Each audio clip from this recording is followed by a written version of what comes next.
ஒருத்தர் மாற்று மதத்தில் பிறந்து அவர் அதுலேயே உண்மையாக இருந்து எல்லாம் தான தர்மங்களை செஞ்சு நன்மைகளை செஞ்சு அவர் நரகத்துக்கு போவார். அல்லாஹ் வணங்காதனால நரகத்துக்கு போவார்னா இது யாருடைய தப்பா? அவருடைய தப்பா? இல்லை அவர் சொர்க்கத்துக்கு தான் போகணுன்னு அல்லாஹ் முடிவு பண்ணியிருந்தா அவர் ஏன் இஸ்லாமியெல்லாம் பிறக்க வைக்கக்கூடாது? அவர் பிறந்திருந்தாக்கா அவரே சொர்க்கத்துக்கு போயிருப்பார்ல. அப்படி இல்லைனாக்கா நான் மாற்று மதத்தில் பிறந்திருந்தாலும் அவருக்கு நல்ல அறிவை கொடுத்து பைபிளு, குரானு, ருக்வேதம், யஜுர்வேதம், சாமாதர்வனவேதத்தெல்லாம் படித்து அவருக்கு நல்ல ஞானத்தை கொடுத்துருந்தா அவர் திரும்பி வந்திருப்பார் இஸ்லாத்துக்கு. அதையும் கொடுக்காம மாற்று மதத்தில் பிறந்த ஒரே காரணத்துக்காக அவர் நன்மைகளை செஞ்சு நரகத்துக்கு போவார்னா இது யாருடைய தவறு? அதாவது சகோதரர் என்ன கேட்குறாங்கன்னா, விதி தொடர்பாக ஒரு கேள்வியை கேட்குறாங்க. அவங்க சொல்லக்கூடிய பாயிண்ட் அதுதான். விதி தொடர்பாக என்ன செய்கிறாங்க? ஒரு கேள்வியை கேட்குறாங்க. இந்த கேள்வி எதனால் ஏற்படுதுன்னு சொன்னோம்னா, இஸ்லாம் விதி தொடர்பாக எப்படி நம்ப சொல்கிறதோ அதை சரியாக புரிந்து கொண்டால் அவங்க கேட்ட கேள்விக்கு என்ன செஞ்சிடும்? விடை வந்துவிடும். என்னன்னு சொன்னோம்னா, பொதுவாக நாம் எல்லாமே நம்புகிறோம், எல்லாம் அல்லாஹ்வுடைய விதிப்படி தான் நடக்குது. நம்முடைய பொதுவாக நம்பிக்கை குர்ஆன் அதுதான் சொல்லி காட்டுது. நம்ம இஸ்லாத்தை நம்ப வேண்டிய அடிப்படையாக நம்பிக்கைகளில் ஒன்று ஆமன்து பில்லாஹி வ மலாயிகத்திஹி வ குதுபிஹி வ ருசுலிஹி வல் யௌமில் ஆஹிர் வல் கத்ரி கைரிஹி வ ஷர்ரிஹி மினல்லாஹி தஆலா. அல்லாஹ்வையும் அவனுடைய வானவர்களையும் அவனுடைய வேதங்களையும் அவனுடைய தூதர்களையும் அவனுடைய மலக்குமார்கள் வேதங்களையும் மறுமை நாளையும் நமக்கு ஏற்படக்கூடிய நல்லது கெட்டது எல்லாமே அல்லாஹ்வுடைய விதிப்படி தான் ஏற்படுது அப்படின்னு நாம் நம்புவது இஸ்லாத்துடைய அடிப்படையான நம்பிக்கைகளில் ஒன்று. இந்த நம்பிக்கைகளில் எந்த ஒன்றை ஒருவர் மறுத்தாலும் அவர் யார் தான்? காஃபிர். இஸ்லாம் விதியை நம்ப சொல்லக்கூடிய அதே காலகட்டத்தில் அந்த விதியை எப்படி நம்ப வேண்டும் என்று இஸ்லாம் நமக்கு என்ன செஞ்சிருக்கு? வரையறுத்து தந்திருக்கு. அதை மீறி நாம் நம்பினோம் என்று சொன்னால் அது நாம தான் தப்பா விதியை வழங்கிறோமே தவிர இஸ்லாம் சொன்னது கிடையாது. நபிகள் நாயகம் ஸல்லல்லாஹு அலைஹி வஸல்லம் விதியை நம்பக்கூடிய விஷயத்தில் மனிதர்களுக்கு 4 அளவுகளை சொல்றாங்க. முதலாவது அளவுகோல் என்னவென்று சொன்னால், இஹ்ரிஸ் அலாமா என்ஃபோ, உனக்கு எது நன்மையாக இருக்குமோ அதில் நீ ஆசைப்படு அப்படின்னு இஸ்லாம் என்ன செய்ய சொல்லுது. முதல் விஷயத்தில் விதிப்படி தான் எல்லாம் நடக்கும், நாம் நம்பணும். அதே நேரத்தில் எந்த ஒன்றும் நடப்பதற்கு முன்பாக நம்முடைய அறிவை கொண்டு எது சரியானது எது பயனுள்ளது என்று மனிதன் சிந்திக்க வேண்டும் என்று இஸ்லாம் என்ன செய்யுது சொல்லுது. இப்போ நம்ம ஒரு ஊருக்கு போகிறோம், 2 பாதை இருக்கிறது. ஒரு பாதை கற்கள் முட்கள் கண்ணாடி கொள்ளக்காரங்க விஷ ஜந்துக்கள் எல்லாம் நிறைஞ்ச பாதை. இன்னொரு பாதை பாதுகாப்பான ஒரு சாலைன்னு வச்சுக்கிடுங்க. இப்போ நம்ம அறிவு பிரகாரம் நம்ம எந்த சாலையில் போகணும்னு சொல்லுவோம்? எந்த சாலை சரியான சாலையோ பாதுகாப்பான சாலையோ அதில் தான் நம்ம என்ன செய்ய வேண்டும்? போகணும்னு சொல்லுவோம். இல்லை எனக்கு விதிப்படி தான் நடக்கும், விதி என்னன்னு நடந்த பிறகுதான் சொல்ல முடியும். ஒன்றுடைய விதி என்ன என்பது எப்போ தான் சொல்ல முடியும்? நடந்த பிறகுதான் என்ன செய்ய முடியும்? சொல்ல முடியும். நடப்பதற்கு முன்பாக உனக்கு நன்மையானது நீ ஆசைப்படி இஸ்லாம் என்ன செய்ய சொல்லுது. அப்போ நடக்கிறதுக்கு முன்னாடி நன்மையானது எது? எந்த பாதிப்பு இல்லாத ரூட்டில் போகிறது தான் நன்மையானது. ஓலான செய்றாரு, நான் முள்ளு கிடக்குது கல் கிடக்குது இறைவன் விதிப்படி தான் நடக்கும்னு சொல்லி அவர் போனான்னு வச்சுக்கிடுங்க, இவர் தனக்குத்தானே அழிவை தேடிக்கொண்டாரை தவிர இவர் எதன் மீது பழி போடக்கூடாது? நான் செஞ்ச செயல் மீது பழி போடக்கூடாது. மறுமை நாளில் இந்த உலகத்தில் இணை வைத்த மக்கள் எல்லாம் அல்லாஹ்ட்ட போய் சொல்லுவாங்க, அதாவது லவ் யஷா உல்லாஹுமா அஷ்ரக்னா, அல்லாஹ் நாடி இருந்தால் நாங்களும் எங்கள் முன்னோர்களும் இணை வைத்திருக்க மாட்டார்கள். இந்த சகோதரர் கேட்டாரா இல்லைங்களா? இதே கேள்வியை நபிகள் நாயகம் காலத்தில் யார் சொன்னாங்க? மக்கா முஷ்ரிக்கீன்கள் கேட்டாங்க. சகோதரர் சுலைமான் விளங்குறதுக்கான கேட்டிருக்காரு. அவங்க எந்த கோணத்தில் கேட்டால் அல்லாஹ் ஆலம், ஆனால் விளங்குறதுக்கான தான் கேட்டிருப்பாங்க, நம்ம நம்புகிறோம். ஆனால் இதே கேள்வி யாராவது கேட்கப்பட்ட கேள்வி? மக்கா முஷ்ரிக்கீன்களால் கேட்கப்பட்ட கேள்வி. என்ன கேட்டாங்க? என்ன சொன்னாங்கன்னா, அல்லாஹ் நாடி இருந்தா மறுமையில சொல்லுவாங்களாம், அல்லது இந்த உலகத்தில் அவங்க சொன்னாங்க, அல்லாஹ் நாடி இருந்தா நாங்களும் எங்க முன்னோர்கள் என்ன செஞ்சிருக்க மாட்டோம், இணை வைத்திருக்க மாட்டோம் அப்படின்னு என்ன செஞ்சாங்க அவங்க சொன்னாங்க. ஆனா அல்லாஹ் ரப்புல் ஆலமீன் இந்த மாதிரி பேசுறது குஃபுருங்களாம். ஒருத்தன் ஒரு தப்புல இருக்கிறான் வச்சுக்கிடுங்க, தான் செய்வது சரியா தவறா என்று சிந்தித்து அதிலிருந்து தன்னுடைய அறிவை கொண்டு விடுபடாமல் தவறில் நீடித்து கொண்டே விதியின் மீது பழி போட்டால் அவன் காஃபிர். இப்போ ஒரு ஆள் தண்ணி அடிச்சுக்கிட்டு இருக்காரு, தண்ணி அடிக்கிறவன்ட்ட போய் எப்பா தண்ணி அடிக்க பாவம், அது உன்னுடைய குடும்பத்துக்கு நாசம், சமுதாயத்துக்கு நாசம், உடலுக்கு நாசம் எல்லாம் சொல்லும்போது அந்த பாவத்திலேருந்து அவன் விடுபடணும். எதை கொண்டு விடுபடணும்? தன்னுடைய அறிவை கொண்டு அவன் என்ன செய்யணும்? விடுபடணும். அல்லாஹ் நாடுனா என்னென்ன செய்வான்? தண்ணி அடிக்கிறத விட்டு அல்லாஹ் என் உள்ளத்தை மாற்றுவான். அப்படி பேசுகிறான் வச்சுக்கிடுங்க, அவன் யார் தான்? காஃபிர் தான். ஏன்னு சொன்னோம்னா எந்த ஒரு விஷயத்தையும் எது சரி எது தவறு என்பதை அறிவை கொண்டு சிந்திப்பது வேண்டும் என்றுதான் மார்க்கம் என்ன செய்யுது? முதல்ல சுட்டி காட்டு. நீ நடந்த பிறகுதான் அது விதி. நடக்கிறதுக்கு முன்னாடி கொஞ்சம் அறிவை கொண்டு சிந்தித்துப்பார். இந்த உலகத்துல பல மதங்கள் இருக்குது, பல மார்க்கங்கள் இருக்கு, பல கொள்கைகள் இருக்குது. இஸ்லாம் எல்லா மனுஷனுக்குமே சிந்திக்கக்கூடிய அறிவை கொடுத்துருக்குது. ஒரு ஆள் ஒரு ஒரு படைப்பினத்தை கும்பிடுறாரு. ஒரு படைப்பினம் ஏதோ ஒரு கல்லையோ ஒரு பொருளையோ ஏதோ ஒரு படைப்பினத்தை சில கும்பிடுறாரு. படைப்பினத்துக்கு நமக்கு கடவுளை போன்று அல்லாஹ்வை போன்று உதவி செய்யக்கூடிய சக்தியோ உதவி செய்யக்கூடிய ஆற்றலோ அது நம்முடைய துன்பத்தை நீக்கக்கூடிய ஆற்றலோ நமக்கு நல்லதை தரக்கூடிய ஆற்றலோ படைப்பினத்துக்கு இருக்குதா? நம்ம அறிவை சொல்லுது படைப்பினத்துக்கு என்ன செய்யாது? கிடையாது. அப்படி இருக்குன்னு வச்சுக்கிடுங்க, அந்த படைப்பை நமக்கு என்ன செஞ்சிருக்கணும்? உதவி செய்யணும், நம்முடைய கஷ்டத்தை நீக்கணும். அப்ப எந்த ஒரு படைப்பினங்களும் நமக்கு இறைவனை போன்று எந்த விதமான தொடர்பும் இல்லாமல் நம்முடைய துவாக்களை செவியேற்பதோ நம்முடைய கஷ்டங்களை செவியேற்பதோ நீக்கக்கூடிய ஆற்றலோ எந்த ஒரு படைப்பினத்துக்கும் இல்லை என்பது மனுஷனே நல்ல என்ன செஞ்சிருக்கிறான்? தெரிஞ்சு வச்சிருக்கிறேன். நம்ம கண்ணால பார்த்தா தெரியுதுல்ல. நான் இந்த சீப்புட்ட போய் சாப்பாடு கேட்க மாட்டேன். இது ஒரு சாதாரண ஒரு சீப்பு தான். இது எனக்கு என்ன செய்ய முடியாது? ஒன்றும் பண்ண முடியாது. நல்லா தெரியுதுல்ல. இதே சீப்பை நான் ஒரு உருவமா படைச்சு வச்சோன்னே அதுக்கு நான் சொன்னதை கேட்குது, நான் சொன்னதை பார்க்குது, அது எனக்கு எல்லா உதவியும் செய்ய நம்புனா அது யாருடைய அறிவில் உள்ள குறை? மனித அறிவில் உள்ள குறை. இது இஸ்லாம் என்ன செய்யுது? எந்த படைப்பினங்களும் நமக்கு இறைவனை போன்று உதவி செய்ய முடியாது, படைப்பினங்களுக்கு கடவுளாக கூடிய தகுதி இல்லை என்பதை தெள்ள தெளிவான சான்றுகளை இஸ்லாம் சொல்லுது. இஸ்லாத்தை விடுங்க, மனித அறிவே அதை என்ன செய்யும்? சொல்லும். மனித அறிவே அதை என்ன செய்யும்? சொல்லும். எந்த மனித அறிவை வச்சு, அதாவது தன்னுடைய மனித அறிவை வச்சு படைப்பினங்கள் கடவுளை போன்று கஷ்டத்தை நீக்கும், இறைவனை போல நமக்கு உதவி செய்யும் யாராவது நிரூபித்து காட்ட முடியுமா? நிரூபித்து காட்ட முடியாது. அப்போ படைப்பினங்களால் முடியாது என்பது கண்ணால் பார்த்தே நம்ம என்ன செய்யறோம்? தெரிந்து கொள்கிறோம். கடவுள் என்பவன் எந்த ஒரு படைப்பாகவும் இருக்க முடியாது என்பது அறிவு சொல்லக்கூடிய விஷயம். அப்போ கடவுள் என்பவன் யாருக்கும் பிறந்திருக்க முடியாது என்பது அறிவு சொல்லக்கூடிய விஷயம். கடவுள் என்பவனுக்கு தாய் இருக்க முடியாது. தாய் இருந்தால் அந்த கடவுளை விட தாய் பலமிக்க. கடவுளையே பெற்றெடுத்த தாய் எப்படி இருப்பா? கடவுளுக்கு தாய் எப்படி இருப்பா? கடவுளை விட பலமானவளா இருப்பார். இது அறிவு சொல்ல சிந்திக்கிறதுக்கு பெரிய வேத அறிவு தேவை கிடையாது. கடவுள் நம்ம சொல்ல நம்மை விட உயர்ந்தவன் கடவுள், எல்லாவற்றும் ஆற்றல் பெற்றவன் கடவுள் அப்படின்னு சொன்னோம்னா நாம எந்த படைப்பிடத்தையும் என்ன செய்ய முடியாது? கடவுளாக்க முடியாது. இது குரானை படிக்க வேண்டியது இல்லை, இதுக்கு எஜூரு சாம அதர்மன எந்த ஒன்றையும் படிக்க வேண்டியது இல்லை. நம்ம அறிவு சிந்திச்சு பார்த்தா நமக்கு தெளிவான செய்யும் தெரியும். நாம ஒருவனை கடவுளாக ஏற்க வேண்டும் என்றால் எந்த படைப்பினத்துக்கும் அந்த தகுதி இல்லை என்பதை நம்முடைய அறிவு என்ன செஞ்சிடும்? தெளிவா சொல்லிடும். கடவுள் தூங்கக்கூடியவனா இருக்க முடியாது. கடவுள் தூங்கக்கூடியவனா தான் யாரு கிடையாது? கடவுள் கிடையாது. கடவுள் ஒவ்வொரு வினாடியை லட்சமாக பங்கு வைத்தான், கோடியாக பங்கு வைத்தான். அந்த நேரத்தில் அவன் உயிரோடு இருக்க வேண்டும். கடவுள் என்பவன் எங்கிருந்து அழைத்தாலும் கேட்கக்கூடியவனாக இருக்க வேண்டும். கடவுள் என்பவன் எங்கிருந்து அழைத்தாலும் பார்க்கக்கூடியவனாக இருக்க வேண்டும். கடவுள் என்பவன் வானம் பூமி எல்லாவற்றையும் கண்காணிக்கக்கூடியவனாக இருக்க வேண்டும். இப்படி எல்லா குறைகளை விட்டு கடவுள் அப்பாற்பட்டவனாக இருக்க வேண்டும். இப்படி ஒரு மனித அறிவை கொண்டு சிந்திச்சாலே அவன் கடவுளாக எடுத்துக்கொள்ள வேண்டிய எல்லா தகுதியும் யாருக்கு மட்டும்தான் இருக்கிறது ஒத்துக்கொள்வான், அல்லாஹ்க்கு மட்டும். வேறு எந்த மதங்கள்லையும் இந்த உலகம் சொல்லக்கூடிய கொள்கைகள்லையும் கடவுளாக இருக்கக்கூடிய தகுதி, கடவுள் என்ற ஒரு மனிதன் ஏற்றுக்கொள்ளக்கூடிய தகுதி இஸ்லாம் சொல்லக்கூடிய அல்லாஹ்வை தவிர வேறு யாருக்கும் இல்லை என்று என்ன செய்யலாம்? தெளிவாக அறிந்து கொள்ளலாம். அல்லாஹ் ஒருவன் தான் கடவுள் என்பதற்கு திருக்குரான் கியாமத் நாள் வரைக்கும் நிற்கக்கூடிய ஒரு அற்புதமாக இஸ்லாம் செஞ்சு தந்திருக்குது. அப்போ மனித அறிவை கொண்டு எந்த ஒன்றையும் நடப்பதற்கு முன்பாக எது சரி என்பதை அறிவை கொண்டுதான் தீர்மானிக்க வேண்டும் என்பது இஸ்லாம் சொல்லக்கூடிய அடிப்படை. இன்னொன்று விளங்கிடுங்க. இப்போ ஒரு பொண்ணுக்கு மாப்பிள்ளை பார்க்கணும் வச்சுக்கிடுங்க. அப்போ நம்ம என்ன செய்வோம்? எல்லா விதிப்படி நடக்கும்னு சொல்லி குடிக்காரன் கொள்ளக்காரன் கஞ்சாக்காரனுக்கு போய் கட்டி கொடுக்க முடியுமா? மாப்பிள்ளை பார்த்தா மாப்பிள்ளை நல்ல மாப்பிள்ளையா, நல்ல குடும்பத்தை காப்பாற்றுவாரா, படிச்சிருக்காரா, நல்ல அகலாக்கு இருக்கிறாரா, தொழுகையாளியா இருக்கிறாரா, ஒரு பொண்ணு பார்த்தா அப்படித்தான் செய்வோம். நம்ம அறிவை கொண்டு நாம தீர்மானிச்சு நம்ம சரியான அதுக்கு பிறகு என்ன அடுத்து வர்றேன் நம்ம முதல்ல இஸ்லாம் என்ன சொல்லுது? அறிவை கொண்டு தான் தீர்மானிக்க வேண்டும். ஒரு பாவத்தில் இருந்து விடுபடாமல் இருப்பதற்கு எவன் விதியை காரணம் காட்டுகிறானோ அவன் காஃபிர்னு குரான் தெளிவா சொல்லுது.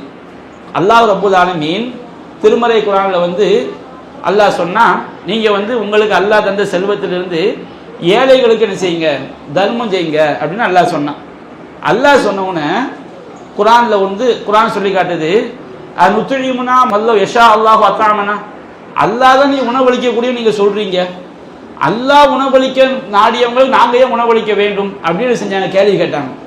இது முட்டாள்தனமான ஒரு கேள்வி. ஏன்னு சொன்னால் அல்லாஹ் உணவளிப்பன்னு சொன்னால் அவன் எப்படியெல்லாம் உணவளிக்க சொல்கிறானோ அப்படிலாம் அவன் உணவளிப்பான். அல்லாஹ் என்ன செய்வான், அவன் நேரடியாக நமக்கு உணவு தருவான். வானத்தின் மழை இறக்கி நமக்கு உணவு அல்லாஹ் தருவான். அல்லாஹ் என்ன செய்வான், நமக்கு ஒரு படைப்பினங்கள் மூலமாக உதவியை கொண்டு வந்து அல்லாஹ் சேர்ப்பான். நம்ம வீட்டுக்கு போகிறோம், ஒரு கணவர் வீட்டுக்கு போறாரு, மனைவி ஆக்கி வச்சிருக்கிறாங்க. இப்போ அந்த மனைவி மூலமாக அந்த உணவை ஆக்கி இவருக்கு கிடைக்க வேண்டும் யார் நாடி இருக்கிறான், அல்லாஹ் நாடி இருக்கிறான். அப்போ படைப்பினங்கள் வந்து அல்லாஹ் ரப்பல் ஆலமீன் அவனுடைய உதவியை நேரடியாகவும் தருவான், தன்னுடைய படைப்பினங்கள் மூலமாகவும் அல்லாஹ் என்ன செய்வான், தருவான் என்பது குர்ஆன் சொல்லக்கூடிய அடிப்படை. அப்போ நாம் ஒருவருக்கு உதவி செய்து அல்லாஹ்வுடைய அல்லாஹ் நமக்கு என்ன செய்வான், மறுமை நாள கூலியை தருவான், நன்மையை தருவான். குர்ஆன் என்ன செய்து சொல்லுது. இவன் என்ன செஞ்சான், ரிஸ்க் வழங்குறவன் அல்லாஹ் தானே. அப்போ அந்த அல்லாஹ்வுக்கு கொடுக்க வேண்டிய நாங்களுக்கு தர்மம் செய்யணும் என்ன செய்தான். இஸ்லாம் எப்படியெல்லாம் சொல்கிறதோ அந்த அடிப்படையெல்லாம் மறுப்பதற்கு இப்படி ஒரு முட்டாள்தனமான கேள்வி என்ன செஞ்சாங்க, கேட்டாங்க.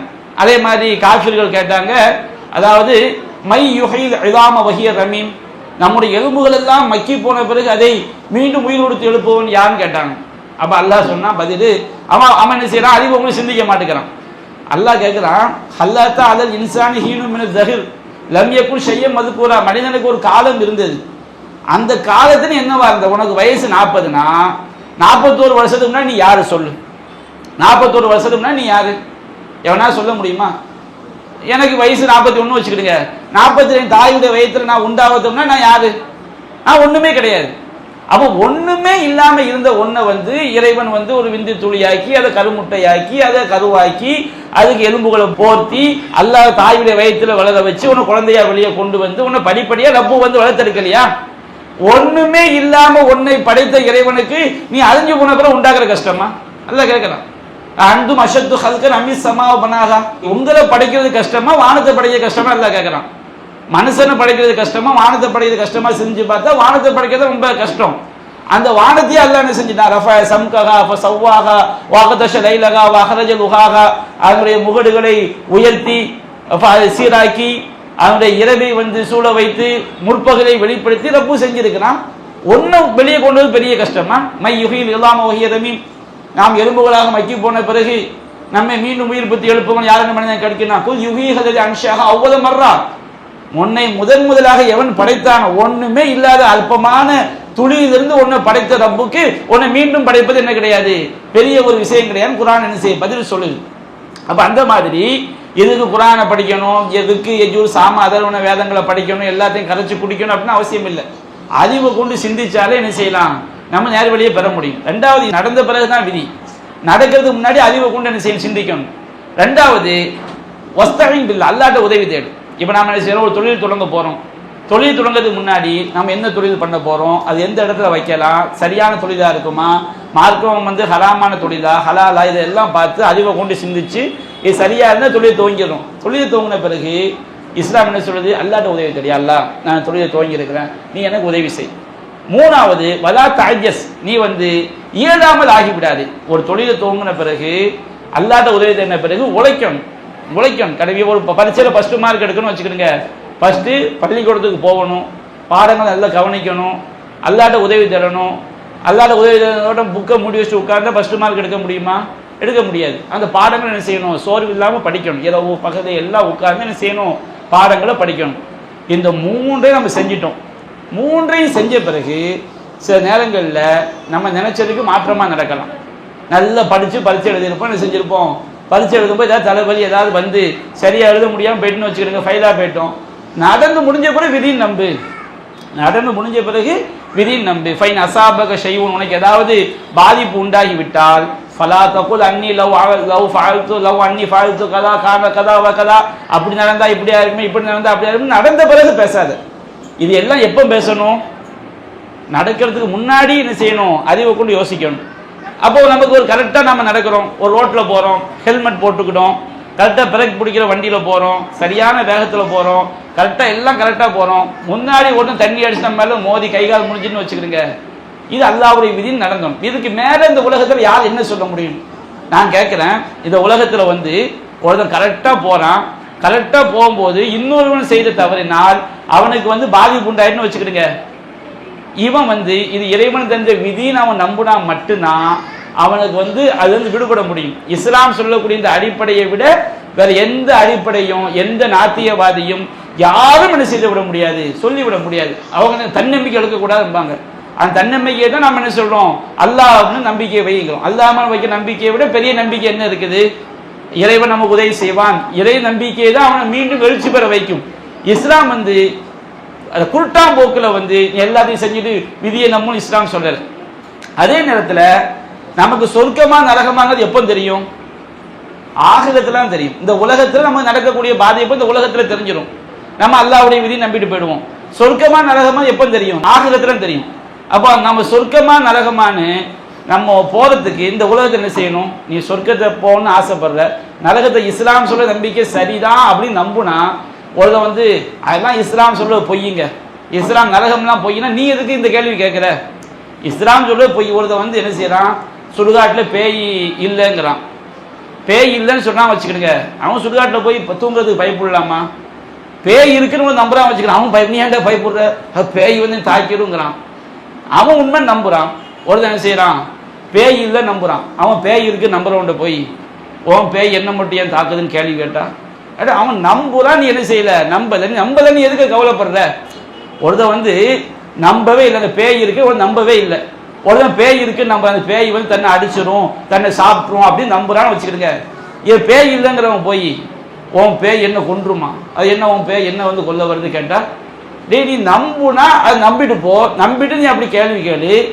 நம்பதான் வச்சுக்கிடுங்க. அதான் பொய்யை நீ நம்பிட்டு, நீ பொய்யின்னு சொன்ன பிறகு அது என்ன கடவுள் என்ன நரகத்துக்கு போடுறாரு? நீ ஏன் அதை பத்தி கவலைப்படுற? நீ பொய்யின்னு சொல்ல எது கவலைப்படுற?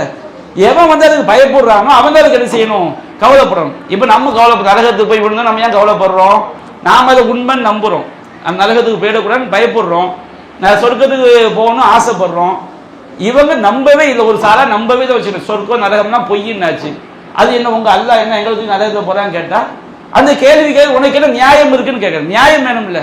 நம்பாத ஒருத்தன் வந்து அதுக்கு அப்படி ஒண்ணு பொய்ன்னு சொன்ன பிறகு இப்போ வந்து ஒரு ஆள் கடவுள் இருக்குங்கிறாரு, ஒரு ஆள் கடவுள் இல்லைங்கிறாரு. கடவுள் இருக்குது இல்லைன்னு சொல்லி வாதம் பண்ணி ரெண்டு பேர் கடவுளை பத்தி நினைக்கிறாங்க. ஒரு ஆள் ஒரு பொருளை கடவுளுங்கிறார், இன்னொரு ஆள் என்ன செய்யறாரு, இன்னொரு பொருளை கடவுளுங்கிறாரு. அவங்களுக்குள்ள எது உண்மையான கடவுள் என்ன செய்யலாம், வாதம் வரலாம். ஒரு ஆள் கடவுளே இல்லைங்கிறாரு. இவர் வந்து அல்லாஹ் கடவுளை இயேசு கடவுளா வாதத்துக்குள்ள போலாமா? ஒரு ஆள் கடவுளே இல்லைங்கிறாரு. இப்போ ஒரு ஆள் அல்லாஹ் இறைவன் தான் உண்மையான கடவுள், ஒரு ஆள் இயேசு தான் உண்மையான கடவுள், ரெண்டு பேர் வாதம் பண்ணா வச்சிருக்காங்க. அது ஒரு லாஜிக் இருக்கு. ஒரு ஆள் கடவுளே இல்லைங்கிறாரு. இவர் போய் நான் வந்து அல்லாஹ் கடவுளை இயேசு கடவுளாங்க வாதத்துக்கு வரேன்னு சொன்னா, இதெல்லாம் கடவுளே இல்லைங்கிற நீ எப்படிப்பா வாதம் பண்ணுவ? நீ ரெண்டு பேரையுமே நீ செய்யணும், இல்லைன்னு சொல்லணும். அப்போ சொர்க்க நரக நம்பிக்கை எனக்கு இல்லை, நம்பிக்கையே இல்லைன்னு சொன்ன பிறகு என்ன இதுக்கு அல்லாஹ் வந்து நரகத்தை போறான் கேள்வி கேட்டா, நீ நம்பிட்டு வந்து கேள்வி கேளு. சரி நான் நம்புறேன்னு சொன்னா சொர்க்கத்துக்கு போறது சொர்க்கம் நடக்குது எப்போ தீர்மானிக்கப்படும்? மறுமையில தீர்மானிக்கப்படும். மறுமையை தீர்மானிக்கப்படுறது முன்னாடி இந்த உலகத்தில் இஸ்லாம் எப்படி நடக்குன்னு சொல்லுது. நீ வந்து சொர்க்கத்துக்கு போகணுமா? சஹாபாக்கள் கேட்குற அல்லாஹ்வின் தூதரே, அல்லாஹ் தான் சொர்க்கம் நரகம் எல்லாம் முடிவு பண்ணிட்டான்ல, நாம எதுக்கு நல்லறங்கள் செய்யணும்? அப்ப நபியான சொன்ன பதில் என்ன? யஅமலு, நீங்க நல்லறங்கள் செய்யுங்கள். குல்லும் யஸ்மா குலிக்கலஹு, ஒவ்வொரு மனிதனும் அவன் எதற்காக படைக்கப்பட்டானோ அது அவனுக்கு லேசாக்கப்படும். இது இஸ்லாம் சொல்லக்கூடிய விதி. விதியை நம்பும்போது நபியான சொன்ன எல்லாத்தையும் நம்பணும். மறுமையில் எனக்கு சொர்க்கம் கிடைக்கும்னா அல்லாஹ் விதித்து விட்டா நம்புறதோட நல்லறங்கள் செய்தால்தான் கிடைக்கும் இஸ்லாம் என்ன செய்ய சொல்லுது. அப்ப நான் மௌத்தார வரைக்கும் என்ன செய்யணும்? நல்லறங்கள் செய்யணும். நம்புறவங்க நல்லறங்கள் செய்யணும். அப்போ ஒரு நான் வந்து நம்பவும் மாட்டேன், அல்லாஹ் ஏன் நரகத்தில் என்ன போறேன் கேள்வியும் கேட்பேன். அந்த கேள்வி வந்து புதர்க்கமான கேள்வி. அப்போ ஒன்று நம்பி விட்டால் நம்பிக்கைக்கு பிரகாரம் அந்த கேடு வராமல் இருப்பது என்ன செய்யணும், அதை செய்யணும். இப்போ ஒரு ஆள் செய்யறாரு, ஒரு முள்ளு கல்லுலாம் கிடைக்கு, இந்த ரோட்டில் போனால் எனக்கு எதுவுமே ஆகாது நம்புறான்னு வச்சுக்கிடுங்க. நம்ம சொல்ல முள்ளு கல்லுலாம் கிடைக்குது, நீ ரோட்டில் போனால் உனக்கு டயர் வந்து பஞ்சர் ஆயிடும் போகாதங்கிறோம். அப்புறம் சரி அப்படிலாம் பஞ்சர் ஆகாதுன்னு சொல்லிட்டு அப்படிலாம் நடக்காதுன்னு சொல்லிட்டு நீ என்ன என் டயர் பஞ்சர் ஆகும்னு கோவப்பட்டா அது லாஜிக் இல்லாத கேள்வி. நம்ம வந்து முள்ளில் போனால் பஞ்சர் ஆகும், கல்லில் போனால் பஞ்சர் ஆகும், அப்படி நடக்காதுன்னு சொல்லிட்டு அது எப்படி என் டயர் பஞ்சர் ஆகும்னு சொல்றீங்கன்னு கேட்டா, நீ பஞ்சர் ஆகும் நம்புனா சரியான பாதையில போ. ஒரு நம்பிக்கையே இல்லைன்னு சொன்னோம்னா எங்க மேல என்ன செய்யக்கூடாது, கோவப்படக்கூடாது. அப்ப சொர்க்கம் இருப்பது உண்மை, நரகம் இருப்பது உண்மைன்னு ஒரு நம்பிட்டான் வச்சுக்கிடுங்க. எதுக்கு உங்க அல்லாஹ் வந்து எங்களை தூக்கி நரகத்தில் போறாங்க கேட்டால் நம்பிட்டேன்னா கரெக்டா அல்லாஹ் சொர்க்கத்துக்கு போகிறது என்ன சொல்றேன் அதை செய். நம்பலன்னு சொன்னோம்னா நீ என்ன செய்யக்கூடாது, அந்த கேள்வி என்ன செய்யக்கூடாது. மறுமையில நடக்கும்போது அது உண்மையா பொய்யான்னு என்ன செஞ்சுக்கலாம், தீர்மானிச்சுக்கலாம். அதனால வந்து யாரெல்லாம் இதை நம்புறாங்களோ அவங்களுக்கு இஸ்லாம் என்ன சொல்லுது, நீ வந்து இஸ்லாம் கொள்கையை தெளிவாக எடுத்து வச்சுட்டா இல்லையா. யாரெல்லாம் அல்லாஹ் இணை வைக்காம அவனை வணங்குறாங்களோ அவங்களுக்கு சொர்க்கம், அவங்களுக்கு நரகம். ஒரு ஆள் இந்துவா இருக்கிறாரு, அவருக்கு அது செய்தி இஸ்லாமத்தில் கேள்விப்படுறாரு, அவர் நம்பாம இருக்க போது அவர் கொள்கையில் உறுதியா இருக்காரு. ஒரு கிறிஸ்தவர் இஸ்லாம் சொல்வது பொய்ன்னு நினைக்கிறாரு, அதனால அவர் உறுதியா இருக்கிறார். அப்போ அவர் இஸ்லாம் சொல்வதை பொய்ன்னு நினைக்கும் போது அவர் என்ன கேள்வி கேட்கக்கூடாது, அது என்ன இஸ்லாம் எங்களை நரகத்துக்கு போது கேட்கக்கூடாது. ஏன்னா உன்னுடைய பார்வையில் அது பொய், பொய் என்றால் நடக்காது. நாங்கள்லாம் மூட நம்பிக்கையை சொந்தக்காரர்கள். அப்ப எங்களை மூட நம்பிக்கைன்னு சொல்லிட்டு போகணுமே தவிர நம்பாத ஒருவன் எனக்கு அந்த விளைவு கிடைக்குமான்னு கேள்வி கேட்க தப்பு. நம்பிவிட்டால் என்ன செய்ய வேண்டும், அந்த நம்பிக்கைக்கு சரியாக நடக்க வேண்டும். அப்போ முதல்ல ரெண்டு ஒன்று முடிவு பண்ணணும். ஒரு ஆளு இந்துவா இருக்கிறாரு, ஒரு ஆள் கிறிஸ்தவரா இருக்கிறாரு, அவரு இஸ்லாம் சொல்லக்கூடிய சொர்க்கம் மேல நம்புறாரா இல்லையா. அவர் வந்து அது பொய்யுங்கிறாரு, பொய்யினா நீங்க அதை பத்தி கவலைப்படாது, உங்களுக்கு தான் நடக்காதுல்ல. நடக்காத ஒண்ணுக்கு பொய்யான ஒண்ணுக்கு நீங்க இந்த உலகத்துல கேள்வி கேட்டுக்கிட்டு நடக்கிறோம் நம்புறோம் பார்த்துக்கிடுவோம். இல்ல அது உண்மை அப்படின்னு நம்புனோம்னா அந்த உண்மை உங்களுக்கு வந்து அந்த விளைவு ஏற்படாமல் இருப்பதற்கு இஸ்லாம் என்ன சொல்லுதோ அதை என்ன செஞ்சுக்கிடுங்க, சரியா நடந்துக்கிடுங்க. இதுதான் இஸ்லாம் சொல்லக்கூடிய பதில். அதனால இதுல வந்து இறைவனை நாம் கோபித்துக் கொள்வது எந்த ஒரு விஷயம் கிடையாது. யாரெல்லாம் வந்து இறைவன் சொன்னபடி நடந்து அவனுக்கு ஒரு பாதிப்பு ஏற்பட்டால் அது வந்து இறைவனுடைய விதி நம்பணும். இறைவன் சொன்னதுக்கு மாற்றமாக நடந்து அதனால் பாதிப்பு ஏற்பட்டால் அது அவன் தன்னைத்தானே நொந்து கொள்ள வேண்டுமே தவிர இறைவன் மீது பழி போடுவது என்ன கிடையாது, அர்த்தம் கிடையாது. குரான் ரெண்டா பிரிச்சு சொல்லுது. என்ன சொல்லுங்க, குரான் அப்படிதான் படிச்சு பாருங்க. நபிகள் ஏதாவது அல்லாஹ் சொல்றால் லஹதல் ஃபசாது ஃபில் பர்ரி வல் பஹ்ரி பிமா கஸபத் ஐதின்னாஸ், தரையிலும் கடலிலும் மனிதர்கள் செய்த பாவங்களினால் கேடு நேர்ந்து விட்டது. அல்லாஹ் சொன்னதுக்கு மாற்றமா நாம நடந்து நமக்கு ஒரு பாதிப்பு ஏற்பட்டா அந்த பாதிப்பு நம்மால் ஏற்பட்டதுதான். நாம அல்லாஹ் சொன்னபடி நடக்கிறோம், கரெக்டா நடக்கிறோம். நமக்கு ஒரு பாதிப்பு ஏற்பட்டுச்சுன்னா இந்த உலகத்துல நமக்கு ஒரு பாதிப்பு ஏற்பட்டுச்சுன்னா அது விதிப்படி அல்லாஹ் நம்ம சோதிக்கிறதுக்காக நடந்தது. நம்ம அல்லாஹ் சொன்னது மாற்றமா நடந்து ஏற்பட்ட பாதிப்பு நம்மால் ஏற்பட்டது. அல்லாஹ் சொன்னபடி நடந்து நமக்கு ஒரு பாதிப்பு ஏற்பட்டால் அது விதிப்படி நடந்தது. மறுமையை பொறுத்த வரைக்கும் நாம் அல்லாஹ் சொன்னபடி இந்த உலகத்தில் வாழ்ந்து மரணித்தால் கண்டிப்பாக கண்டிப்பாக கண்டிப்பாக மறுமை என்னதுதான், சொர்க்கம் தான். அதனால அந்த விதி என்ன செய்யாது, மாறாது. அதனால இதை நாம் இஸ்லாம் சொல்லக்கூடிய இந்த விதி அடிப்படையை வந்து தெளிவாக விளங்கி கொண்டால் இந்த கொஸ்டினுக்கு ஈஸியா என்ன செஞ்சிடும், பதில் கிடைச்சிடும். அதுதான் அதற்குரிய பதில். இஸ்லாம் மற்றும் சமுதாய செய்திகளை அறிந்து கொள்ள தமிழ்நாடு தௌஹீத் ஜமாஅத் யூடியூப் பக்கத்தை உடனடியாக சப்ஸ்கிரைப் செய்து கொள்ளுங்கள். மேலும் பெல் பட்டனையும் கிளிக் செய்து கொள்ளுங்கள்.